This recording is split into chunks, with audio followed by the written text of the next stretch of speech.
అందుకే దక్షిణాయనంలో మనసు ఎంత భక్తితో ఉందో, మనం ఎన్ని పుణ్యకర్మలు చేశామో అవన్నీ కూడా విశేషమైనటువంటి ఫలితాన్ని ఇస్తాయి.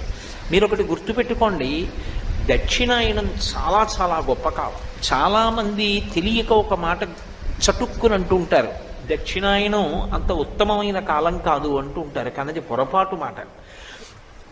దక్షిణాయనం పరమయోగ్యమైన కాలం. ఎందుచేతనో తెలుసా? అసలు ఉపాసనకి సంబంధించి మనం భగవంతుడికి సంబంధించి చేసేటటువంటి పూజలన్నీ కూడా, అటువంటి నైమిత్తిక తిథులన్నీ కూడా ఈ దక్షిణాయనంలోనే వస్తాయి. శ్రావణ మాసంలో వచ్చేటటువంటి మంగళగౌరీ వ్రతం, వరలక్ష్మీ వ్రతం, ఆషాదశమి, కృష్ణ భగవానుడి యొక్క జన్మదినం, కృష్ణాష్టమి, అలాగే భాద్రపదం దాటితే ఆశ్వీజ మాసం వస్తే దేవీ నవరాత్రులు, కార్తీక మాసం వస్తే సరి